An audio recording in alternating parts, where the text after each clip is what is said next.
Sitanala, kembali lagi bersama saya Despira Sahnas di program OBS, Obrolan Bersama Sitanala. Hari ini kita punya topik yang sangat penting untuk dibicarakan, terutama bagi kita semua yang ingin menjaga kesehatan telinga dan pendengaran. Sebagai bagian dari peringatan Hari Kesehatan Telinga dan Pendengaran Nasional tahun 2025. Untuk membahasnya, kali ini saya sudah bersama Dr. Agustinus Beta Devito, salah satu dokter spesialis THT BKL yang ada di Rumah Sakit Umum Pusat Dr. Sitanala. Langsung aja kita sapa dokternya. Halo dokter. Halo Despira. Balik lagi di OBS Podcast ya dok. Iya. Apa kabar dok? Sehat. Poli lagi lancar ya tadi. Amin. Oke dok, boleh dok sedikit memperkenalkan diri untuk sahabat OBS yang ada di rumah? Halo sahabat OBS, perkenalkan nama saya Dr. Agustinus Beta, spesialis telinga, hidung, tenggorokan, bedah kepala dan leher. Saat ini saya praktek di Rumah Sakit Umum Pusat Dr. Sitanala di Kota Tangerang. Oke dokter. By the way nih ya dok, kenapa sih dulu lebih milih jadi dokter spesialis THT BKL? Ini kan saya juga orang awam ya, baru ngedenger nih namanya THT BKL. Wah, ini pertanyaan yang bagus ini. Ini agak-agak gampang-gampang sulit ya menjawabnya. Iya. Ya, jadi telinga, hidung, tenggorok itu kan bagian daripada sistem indera manusia.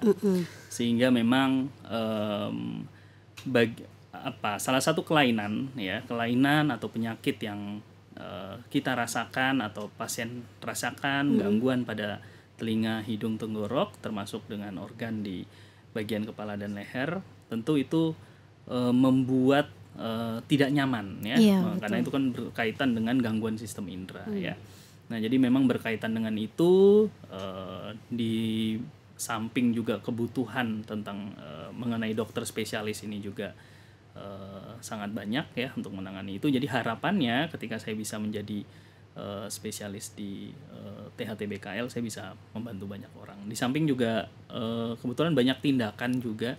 Ya, jadi salah satu yang mungkin teman-teman dokter yang pingin jadi spesialis THT BKL, silahkan gitu ya, karena akan banyak tindakan gitu ya, mungkin yang tipe manusianya yang tidak melulu duduk gitu ya, poli gitu, yang suka tindakan, suka operasi, tindakan di polip, bereksperimen lagi. Jadi silahkan untuk bergabung jadi spesialis THT BKL gitu. Karena THT BKL juga menurut aku ini hal-hal kecil tapi berdampaknya besar ya dok.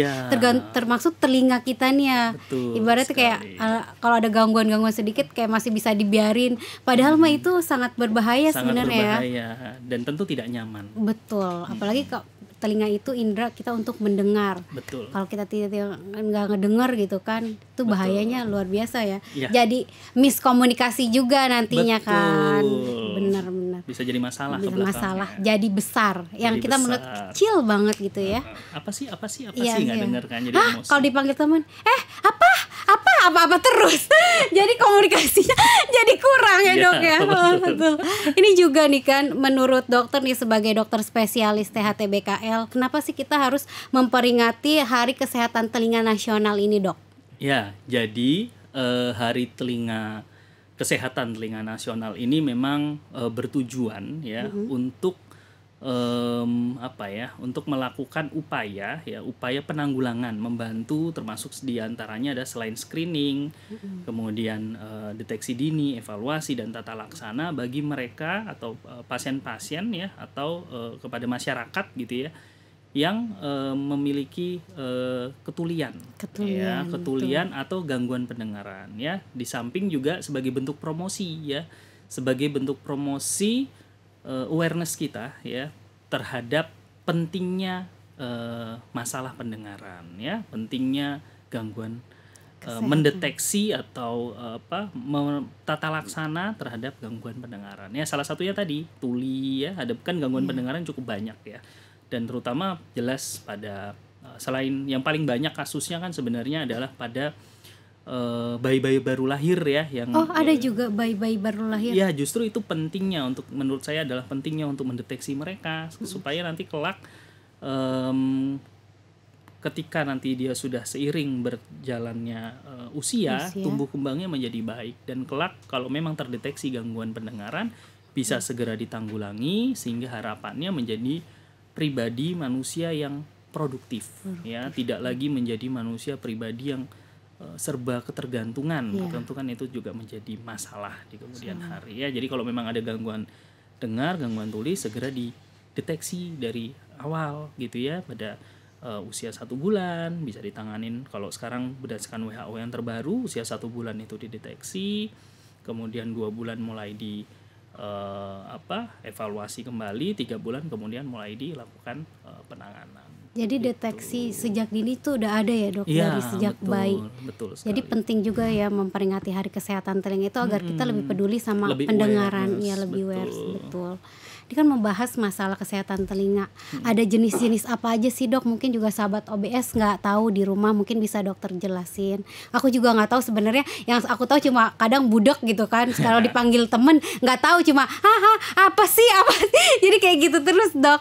Jadi macam-macam gangguan telinga tuh apa aja sih gejalanya? Jadi gangguan telinga itu ada bermacam-macam ya. Bisa salah satunya adalah infeksi.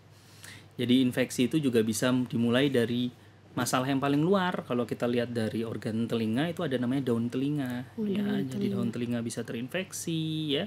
Gimana cara menjaganya supaya tidak terinfeksi. Kemudian dimulai dari liang telinga juga ya. Liang telinga bisa infeksi, bisa serumen atau kotoran telinga itu juga bisa. Gimana menjaganya supaya kemudian fungsi pendengaran tetap baik, infeksinya kemudian tidak terus-terusan berlanjut. Kemudian menjaga bagaimana kesehatan telinga bagian dalamnya, bagian tengahnya ada gendang telinga. Kemudian menjaga bagaimana koklea, rumah siput ya, yang menjadi bagian dari unsur juga, salah satu unsur penting juga di dalam telinga, dan juga saraf pendengaran. Ya, jadi artinya kalau kita meliputi semuanya bisa terjadi ya. Jadi infeksi di daun telinga, di liang telinga, bisa juga masalah di gendang telinga, misalnya gendang telinganya pecah, bisa juga ada masalah di saraf pendengaran, misalnya karena atau di rumah siput ya, misalnya karena kebiasaan memakai headset, atau misalnya karena terlalu sering mendengarkan bising, itu bisa menjadi masalah di kemudian hari. Benar, tadi dari luar dulu ya, dari luar telinga sampai ke dalam. Itu kan bagian dari telinga dan semuanya harus dijaga, nggak bisa satu-satu. Nggak bisa langsung, kalau kita kan pakainya taunya kalau kuping gatel aja gitu kan dikorek dah tuh. Biar korek lo kupingnya biar gak budak kata gitu kan, kalau kata orang-orang sih gitu dok. Terus dari cara untuk menjaga kesehatan telinga tuh gimana dok? Kan kita juga nggak tahu ya. Kalau aku sih cuma taunya cara ngebersihinnya pakai yang cotton bud itu doang dok. Sebenarnya itu bagus gak sih, baik atau enggak gitu. Nah jadi kalau misalnya pasien sering kali datang, saya sering mengatakan kepada pasien gitu ya, ketika datang dengan keadaan infeksi di liang telinga, saya selalu mengatakan, ini kenapa habis dikorek-korek dok? Oh ya buat dokter gitu ya, buat dokter memang kebanyakan kasus-kasus yang infeksi pada liang telinga ya, itu memang kebanyakan yang datang ke kami itu adalah pasien-pasien yang memang sebenarnya punya kebiasaan mengorek-ngorek telinga gitu ya. Jadi artinya sebenarnya ini bukan kebiasaan yang baik. Jadi memang sebenarnya telinga itu atau kotoran di telinga itu sebenarnya memang memiliki kemampuan untuk membersihkan sendiri ya, karena sebenarnya kan letak kotoran telinga itu kan sebenarnya hanya di sepertiga luar liang telinga ya. Dengan kita membuka mulut, dengan kita mengunyah ya, sebenarnya nanti dia bisa keluar sendiri tanpa kita bersihkan. Betul. Seperti itu. Iya. Nah, cuman memang ada beberapa tipe kotoran yang keras. Ketika tipe kotoran keras nggak usah dikorek-korek gitu, cukup misalnya diberikan pelunak kotoran. Ada beberapa dijual di pasaran untuk khusus pembersih kotoran ya, untuk melunakkan ya? Bahasanya melunakkan. Atau bisa juga dengan minyak zaitun sebenarnya. Bisa juga dengan minyak zaitun, sehingga nanti ketika cukup ditetesin, kotorannya sudah lunak, dengan kita membuka rahang, dengan kita melakukan ini sebenarnya juga bisa bersih sendiri. Nah, cuman memang mungkin ada beberapa kasus yang agak susah mungkin ya gitu, atau pingin penasaran. Nah, saya selalu mengatakan misalnya ada pasien, Bu, setiap berapa kali sehari membersihkan telinganya, atau berapa minggu atau berapa bulan? Ya dok, habis mandi saya selalu korek-korek. Nah itu juga bukan sesuatu yang tepat ya. Iya, setiap hari lah ya. Nah kenapa? Karena merasa risih, merasa risih dilihat udah mungkin kebiasaan atau mungkin ada kotoran sedikit di dalam liang telinga merasa risih ya, akhirnya ya membersihkan atau gatel. Nah, saya selalu Gatal mengatakan sih, ke pasien justru sebenarnya kebiasaan kita mengorek-ngorek telinga lah yang membuat telinga kita justru menjadi gatal. Gitu. Jadi bukan kemudian gatal itu justru menyelesaikan masalah dengan korek-korek telinga, justru korek-korek telinga lah yang akan menimbulkan gatal.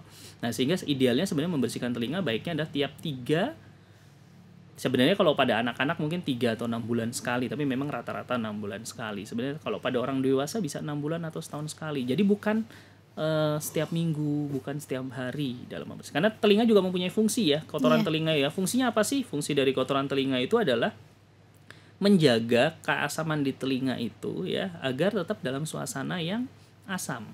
Gitu. Karena kalau misalnya suasananya tidak dijaga, akhirnya bisa timbul jamur dalam telinga. Selain sifatnya protektor ya, proteksi terhadap serangga, karena serangga ketika ada kotoran telinga dengan bau-bauan zat tertentu dari serumen tersebut, serangga juga nggak akan mau masuk ya. Jadi banyak sekali sebenarnya fungsinya. Dan kotoran yang dibersihkan adalah kotoran yang memang mengganggu dalam artian dia menutupi gendang telinga, terjadi penurunan pendengaran ya, atau telinga berdenging. Nah, itu baru. Nah, pertanyaan yang lain lagi, gimana caranya? Yang lainnya adalah menjaga supaya tidak terlalu terpapar bising. Nah, ini kan juga berkaitan dengan kesehatan telinga ya, karena kalau kita terpapar bising terus-menerus, akhirnya rambut kalau bahasanya outer hair cell atau sel-sel rambut yang ada di rumah siput itu akan mengalami kerusakan, dan sifat kerusakannya permanen ya, sehingga bagaimana menjaganya adalah dengan menghindari bising. Nah, kalau misalnya susah banget bagaimana menghindari bisingnya, menggunakan earplug. Kemudian sudah ada earplug, jadi pelindung telinga. Apa itu, Dok? Jadi dia ada banyak jenisnya gitu, ada banyak jenisnya, cuman mungkin yang paling umum tuh dia berbentuk kayak semacam karet gitu. Kemudian ditutupin di telinga, kemudian nanti dia akan mengembang sendiri jadi menjaga paparan bising ya, untuk langsung masuk seperti itu. Nah, cuman memang itu pun juga ada catatan-catatannya, artinya ketika kita bekerja di lingkungan bising, kita harus benar-benar paham benar lingkungan bisingnya itu berapa desibel gitu ya, karena itu nanti menentukan. Contoh misalnya di 85 desibel kita hanya boleh berapa jam di lingkungan bisingnya tersebut ya kan, itu ada di 90 desibel kita hanya boleh berapa jam di lingkungan bisingnya tersebut, sehingga ketika kita bekerja di lingkungan bising kita juga harus tanya ke bagian safety di perusahaan tersebut gitu ya. Di perusahaan tersebut ada bagian safety-nya, kita harus tanya ini berapa desibel, amannya saya di sini berapa desibel, itu dikomunikasikan. Jadi artinya bagi pekerja ya yang memang terpaksa harus terpapar bising ya, artinya bekerja untuk diri sendiri, untuk keluarga tanpa harus mengorbankan kesehatan. Ya, jadi artinya juga antara ini juga harus baik. Jadi emang telinga kita itu ada waktunya juga ya, nggak boleh terlalu mendengar keras-keras tuh terlalu lama itu nggak boleh. Nggak boleh. Termasuk juga dengan headset. Headset. Jadi sebenarnya menggunakan headset juga ada aturannya. Aturannya adalah selama 60 menit ya. Jadi selama 60 menit itu hanya boleh 60% volume. Jadi kalau volume suaranya itu hanya boleh 60%. Selama 60 menit ya, kemudian diistirahatkan lagi 30 menit atau setengah jam ya, kemudian menggunakan lagi. Lebih bagus lagi sebenarnya menggunakan ganti-gantian, misalnya 60% 60 menit pertama telinga kanan ya, kemudian selama 60% volume selama 30 menit sampai 1 jam, gantian lagi telinga kirinya. Seperti itu sebenarnya ya. Tapi kalau memang harus dua-duanya harus ini. Jadi nggak boleh yang terus-terusan atau dengan 100% volume, itu juga nggak boleh. Persentasenya tuh sampai 60 aja ya. 60% boleh 100. volume, nggak boleh. Sampai 100 tuh, Dok. Seharian penuh lagi. Nah, kan? Itu masalahnya. Itu dia. Namanya juga ini, Dok, ABG Gen Z kalau Gen Z. Betul. Kayak gitu, Dok. Jadi nggak boleh ya? Nggak boleh, karena kalau ini kan masalah telinga itu kan sebenarnya bukan masalah yang langsung gangguan ya. Ini adalah jangka panjang ya. Yang dirasakannya nanti masalahnya bukan langsung seketika ya kan, langsung tiba-tiba nggak denger kan enggak, tapi jangka panjang. Jadi bagaimana menjaga dan memproteksi untuk masa depan kesehatan telinga juga penting. Di samping juga mungkin hal yang juga penting adalah kontrol rutin teratur. Kalau memang ada masalah di telinga, jangan kemudian mengatasi dengan caranya sendiri. Iya, betul. Ya, jadi bagaimana kontrol atau berobat ke spesialis Langsung ke THT, spesialis itu juga boleh. THT BKL yang ada di Rumah Sakit Pusat Dr. Sitanala. Betul. Untuk masalah pendengaran dok, kuping kanan dan kuping kiri persentasi mendengar suara yaitu berbeda nggak? Kalau menurut aku sih aku ngerasa kayak berbeda gitu. Kalau kanan tuh agak lebih besar persentase volumenya, yang kiri tuh agak lebih dikit, itu bener nggak? Enggak sebenarnya, sebenarnya sama saja. sama saja. Cuman memang kan ambang dengar untuk telinga kanan dan kiri normalnya tuh 0 sampai 25 desibel. Batasnya di 25 desibel ya. Kemudian ketika dia di atas 25 desibel itu sudah mulai ada gangguan pendengaran ya. Kita sebut bisa tuli konduktif ya, gangguan konduksi, bisa sifatnya sensorineural atau saraf ya. Itu di atas 25 desibel ya, atau bisa dua-duanya campuran, itu bisa ya. Nah, cuman memang kadang-kadang kan berbeda ya. Dua-duanya normal ya, dua-duanya normal, tapi yang satu misalnya 10 desibel, yang satu misalnya 20 desibel misalnya. Mana yang lebih baik? Ya, dua-duanya baik. Dua-duanya baik. Nah, kemudian ada yang satunya misalnya 10 desibel, yang satunya 30 desibel, tapi saya mendengarnya masih baik-baik saja, Dok. Ya, karena sifatnya ringan dan kita masih disupport sama telinga yang normal. Yang satunya. Seperti itu. Cuman seringkali memang kalau telinga satunya nggak bisa mendengar, tapi telinga satunya masih baik banget, kita masih bisa mendengar. Cuman yang seringkali berasa adalah kita tidak bisa membedakan arah. Gitu. Arah, misalnya ada bunyi letusan, ada bunyi ledakan. Kalau telinga kanannya normal, telinga kirinya benar-benar nggak bisa dengar, kita nggak tahu ledakannya dari arah mana ya. Seperti itu memang seperti itu. Tapi instingnya masih bisa. belum langsung terlalu bergerak kalau ada suara. Tapi kalau ada suara langsung nengok gitu kan. Berarti itu instingnya masih bekerja dengan baik, kupingnya masih sehat ya dok. Masih sehat. Bisa menentukan arah menurut saya sih masih. Oke. Cuman memang baiknya karena tadi saya bilang bahwa gangguan telinga itu bukan gangguan pendengaran ya, dalam arti itu bukan gangguan yang seketika juga kan. Artinya kalau dia mengenai rumah siput atau saraf itu kan bukan gangguan yang seketika. Rumah siput itu yang di dalam koklea itu berarti yang di dalam telinga, di organ di telinga dalam yang memang berfungsi untuk menyalurkan suara ya, agar kemudian nanti diinterpretasikan oleh otak kita menjadi sebuah makna ya, interpretasi seperti itu. Ini lalu dok ya, ada tanda dan gejala apa sih yang perlu diwaspadai ketika telinga kita memiliki gangguan, dan fase di mana kita harus yang berobat ketemu dokter THT dok? Nah ini yang tadi Despira bilang tadi, kalau misalnya dipanggil apa? Karena kalau dunia kerja kan dipanggil kan nengok apa sih gitu dok. Atau misalnya salah satunya suka komplain ke kita, kamu tuh ya kalau dipanggil nggak pernah dengar ya, nggak pernah ini gitu. Udah mulai ada komplainan dia dari orang-orang. Atau misalnya ada telinga berdengung ya, jadi ada suara gitu, ada suara tambahan di dalam telinga ya, misalnya kayak desiran angin atau bunyi nying atau bunyi ngung atau bunyi desiran angin. Nah itu kita juga. Atau ada keluhan yang lain, misalnya ada keluar cairan dari telinga terasa nyeri, atau ya penurunan pendengaran yang memang kita rasakan. Tapi kadang-kadang saya beberapa kali ketemu tuh tidak semua orang ya itu menyadari bahwa dirinya punya gangguan dengar. Iya itu masalahnya dok. Sehingga memang juga perlu evaluasi dari pihak ketiga, atau misalnya ya harus evaluasi diri. Iya ya, kalau dia ngomong kok saya nggak terlalu jelas ya, sampai saya harus berulang kali, dan itu bukan hanya sama satu orang saja, bisa sama orang lain saya selalu begitu. Nah itu harus aware. Jadi saya selalu bilang kepada pasien-pasien bahwa penyakit itu semakin cepat kedeteksi ya, semakin ringan awalnya terdeteksinya, tentu akan semakin baik outputnya ketika nanti kita tangani ya, daripada dibiarkan tiba-tiba sudah berat gitu. Nah itu kan tentu karena akan kan semuanya gejalanya tuh dari yang ringan dulu. Betul. Kan sampai tiba-tiba ke, kalau kita bilang sih tuli ya dok, kalau orang awam mah bilangnya tuli budok lah gitu ya dok ya, itu kenapa sih, apa yang bisa membedakan tuli permanen sama yang enggak dok?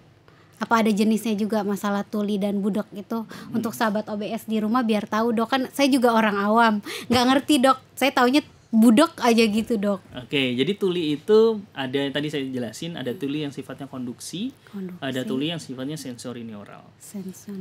Konduksi itu apa sih? Konduksi itu berarti peran bunyi atau suara yang masuk di dalam liang telinga, kemudian masuk ke dalam telinga tengah ya, di situ ada tulang pendengaran dan lain sebagainya. Kalau terjadi gangguan di situ, itu sifatnya adalah konduksi. Misalnya contoh, karena sering dikorek-korek, liang telinga kita bengkak, ya kan? Akhirnya kan kalau dia bengkak menutup, artinya bunyi yang masuk ke dalam telinga juga pasti akan terganggu, ya. Atau ada hambatan, misalnya serumen, ya, atau kotoran telinga, itu sifatnya konduksi. Nah, kalau sifat atau gendang telinganya misalnya bolong, ya, atau ada masalah dengan tulang pendengarannya, misalnya entah habis jatuh akhirnya dia tidak lagi rusak ya dan lain sebagainya. Nah, ada cedera-cederanya. Ada cedera di dalam situ. Nah, intinya adalah ketika dia sifatnya konduksi, penyebabnya kita tangani, misalnya nih karena dia ada kotoran, misalnya kotoran kita bersihkan, dia akan kembali. Jadi sifatnya tidak permanen ya. Gendang telinganya robek, kita operasi, kita tambah lagi menjadi baik. Itu sifatnya tidak permanen. Tapi yang menjadi sifat yang permanen adalah yang kena sensorineuralnya, yang kena rumah siputnya. Ya, yang kena sel-sel rambutnya. Nah, itu jelas permanen. Atau yang di setelah koklea itu ada saraf pendengaran. Nah, ketika kena itu menjadi permanen. Gitu, dan itu memang sifatnya sudah tidak bisa lagi dikembalikan. Paling yang kita tangani ketika kita bertemu dengan pasien-pasien yang akhirnya sifatnya permanen adalah menjaga ya, apabila terkenanya di telinga satu ya, menjaga bagaimana telinga sebelahnya itu tidak terkena, agar komunikasi tetap berjalan dengan baik. Intinya rumah siput itu harus dijaga dengan baik. Harus dijaga, betul. Gitu. Dan kalaupun amit-amit sudah bermasalah, bagaimana caranya tidak tambah menurun? Ya. Bisa dicegah atau dicegah, diminimalisir ya. Agar dia tidak tambah menurun gitu ya. Jadi setidaknya misalnya nih kerusakannya di katakanlah 60 desibel ya, gimana caranya supaya dijaga kalau dia memang sifatnya permanen, jaga jangan sampai menambah menurun, meningkatlah gangguan pendengarannya. Jadi pertahankan di 60 desibel. Jadi kalau intinya mah kalau budek itu nggak bisa disembuhin ya dok ya? Budek tuli yang bisa disembuhkan adalah yang sifatnya konduksi. Kalau yang sensorineural itu atau saraf atau rumah siputnya itu tidak bisa. Hanya bisa dicegah telinga satunya, kalau hanya salah satu ya, agar tidak kena atau tetap baik, atau dicegah tidak semakin memburuk. Seperti itu. Itu kalau sifatnya yang permanen ya, gitu. Di samping juga bisa menggunakan alat bantu dengar. Udah yang itu alat bantu dengar ya dok? Betul. Untuk metode pengobatannya di Rumah Sakit Umum Pusat Dr. Sitanala ini ada menggunakan apa dok? Terkait apa nih? Permanen, konduksi atau konduksi di Rumah Sakit Dr. Sitanala ini pada umumnya hampir semua kasus yang sifatnya tulu konduksi bisa dikerjakan di Rumah Sakit Umum Pusat Sitanala ya. Misalnya terkait dengan infeksi kita bisa, terkait dengan kotoran telinga atau segala sesuatu yang menyumbat liang telinga kita bisa, terkait dengan misalnya ada gendang telinga yang bolong harus ditambal ya, kita juga bisa mengerjakan di Rumah Sakit Umum Pusat Sitanala. Keren ya, gendang telinga nggak bisa ditambal. Aku kira gigi aja dok, gendang telinga juga bisa.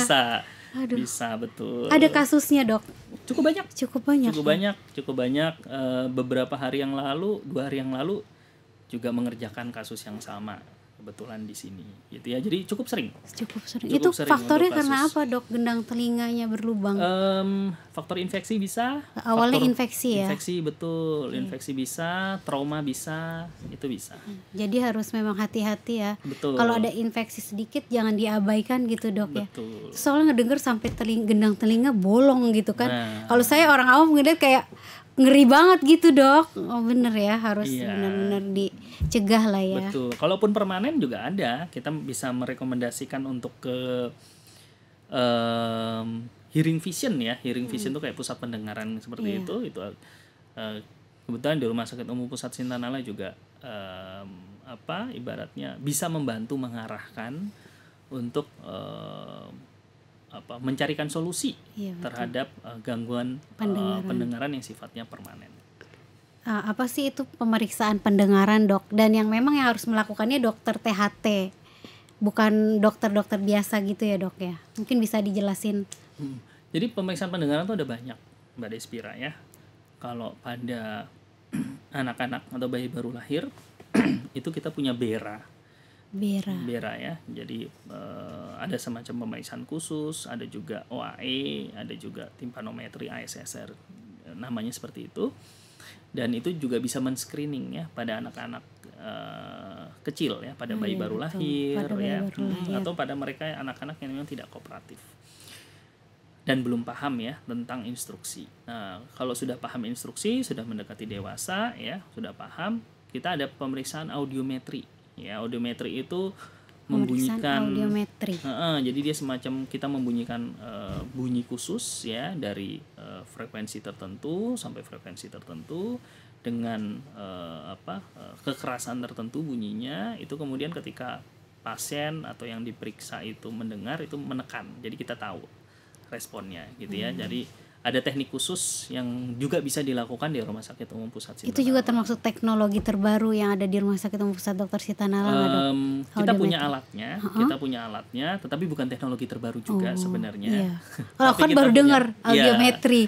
Kalau aku. Tapi kita punya alatnya. Terus timpanometri ya, itu untuk melihat kekakuan atau elastisitas daripada gendang telinga, atau melihat ruang daripada ruang namanya kavum timpani atau di balik gendang telinga. Itu kita ada ya, artinya bisa dikerjakan gitu. Betul. Jadi sebenarnya untuk mendeteksi, ada juga kita endoskopi telinga juga kita punya. Jadi misalnya, aduh masa sih nggak ada kotorannya telinga saya, misalnya seperti itu ya, langsung aja kita kamerain, itu bisa dilihat keadaan telinganya. Oh, ada kotoran. Jadi kita juga bisa ngelihat ya kotoran di dalam telinga kita. Biar nggak so tahu lagi main korek-korek gitu dok. Itu yang sering kali saya lakukan. Jadi misalnya, ini dok nggak enak dok ini ketika saya lakukan pemeriksaan, di mana ibu kotorannya, nggak ada, itu perasaan dan lain sebagainya. Yang ada membuat infeksi justru ibu jadi datang ke saya sekarang. Nggak apa-apa ya dok. Nggak apa-apa sih. Nanti saya juga mau ke poli. Biar ada masalah telinga gitu ya, biar kalau dipanggil nggak apa sih gitu terus ya dok. Capek kan temennya juga manggil ya betul. Oke dok, untuk terakhir dok, ada nggak sih tips pola hidup sehat untuk menjaga kesehatan telinga dari dokter THT BKL? Ya, jadi kalau ditanya tipsnya, tips dari saya adalah kalau memang ada gangguan pendengaran, segera berobat atau dikonsultasikan minimal kepada dokter, baik dokter umum ya, maupun dokter spesialis THT BKL. Ya, jadi yang memang lebih tahu. Nanti kalau dokter umum misalnya itu di luar daripada kompetensinya, juga pasti akan dikonsulkan ke kami. Pasti. Nah, kemudian jangan melakukan tindakan sendiri justru akan memperburuk kondisi gitu ya. Kemudian menyetop atau menyudahi kebiasaan korek-korek telinga ya. Membersihkan telinga dengan cotton bud, itu cotton bud di rumah sebaiknya gunakan untuk hal yang lain. Ya, misalnya untuk oles jerawat, salep jerawat atau apa silakan ya. Tapi jangan untuk membersihkan telinga. Justru dengan menggunakan cotton bud, kotoran telinga akan masuk semakin ke dalam. Membuat iritasi, masuk ke dalam semakin nggak dengar. Dokter yang ngerjainnya juga semakin susah karena udah masuk ke dalam. Ketika dia bersihkan, pasiennya juga kesakitan karena udah terlalu dalam ya. Jadi sebenarnya lebih banyak mudaratnya lah ya. Kemudian lainnya lagi adalah kebiasaan menggunakan headset tadi yang saya bilang ya, 60-60. Boleh nggak apa-apa, tapi 60% volume dan 30 menit waktunya ya. Selama 60 menit, istirahat lagi 30 menit dan begitu seterusnya ya. Jadi menghindari bising juga, paparan bising gitu ya. 60%. Betul, dan jangan menunda ke dokter kalau ada gangguan pendengaran. Karena gini, yang perlu masyarakat pahami bahwa gangguan pendengaran ada juga yang sifatnya adalah tuli mendadak atau sudden sensorineural hearing loss. Nah, di mana tuli mendadak kita punya golden periodnya. Ketika melewati golden period itu lebih dari 2 minggu itu, maka angka kesembuhannya tentu semakin berkurang. Ya, jadi ada tuli mendadak yang dia tiba-tiba nggak bisa dengar, ini mungkin penyakit biasa. 3 bulan kemudian baru datang ke dokter spesialis. Wah, udah budok dia. Nah, yang harusnya bisa kita obatin jadi nggak bisa sama Iya, sekali. benar. Kasihan kan gitu. Dan itu pernah beberapa kali terjadi ke poli saya, itu pasien-pasien masih sekolah. Sekolah Dan masih itu muda. terjadi gitu. Udah dilakukan segala macam upaya, bahkan sampai pemberian obat, sampai dilakukan penyuntikan pada area gendang telinganya, segala macam dilakukan, tetap tidak membuahkan hasil. Kenapa? Karena sudah melewati golden periodnya. Ibaratnya kalau kita bilangnya terlambat ya, Dok. Terlambat, betul. Jadi artinya jangan menganggap remeh, karena Iya, akan kadang menyesal di kan, kemudian iya, hari. kadang kita juga yang nggak tahu kan, Dok. Kayak paling nanti besok sembuh gitu kan. Itu. Jadi segera berobat. Nggak apa-apa, baik kok dokter Baik, di Sintana. iya baik kok. Ramah sekali. Ramah Ya, sekali. jika sahabat OBS Dok nih tadi mau konsul ketemu dokter, ada di Rumah Sakit Umum Pusat Dr. Sitanala pada hari apa aja dan jam berapa bisa dijumpai? Oke, jadi saya ada di Rumah Sakit Umum Pusat Dr. Sintanala, itu mulai dari hari Senin, Selasa, Rabu, Kamis, dan Jumat dari jam 8 pagi sampai dengan jam 12 siang. Siap. Gitu. Jadi silahkan main-main. Buru lah pokoknya, Iya. jangan sampai dokternya pulang. Nah, Iya, nanti betul. hari esoknya lagi tetap ada. Ada, tenang masih ada ya Dok ya. Iya, ditungguin. Ditungguin. Makasih ya dokter. Ya, Ya ampun, baik. udah sempetin mampir di OBS Podcast. Siap. Yang Terima kedua kasih, kali nih ya Despira. Dok ya. Iya. Kedua kali, oke. Nah, sahabat Sitanala, itu tadi obrolan kita tentang masalah pendengaran. Semoga informasi yang kita bahas hari ini bisa membantu teman-teman semua menjaga kesehatan telinga dengan lebih baik. Ingat, telinga yang sehat sangat penting untuk kualitas hidup kita. Jadi jangan lupa untuk merawatnya. Jangan sungkan juga untuk memberikan masukan atau topik yang lain yang ingin Anda dengar di episode berikutnya dengan cara komen di bawah. Jangan lupa untuk terus tetap mendukung podcast ini dengan cara subscribe, like, comment, and share di channel YouTube kami di bawah sini. Sampai jumpa di episode selanjutnya. Sitanala melesat menuju Indonesia Emas 2045.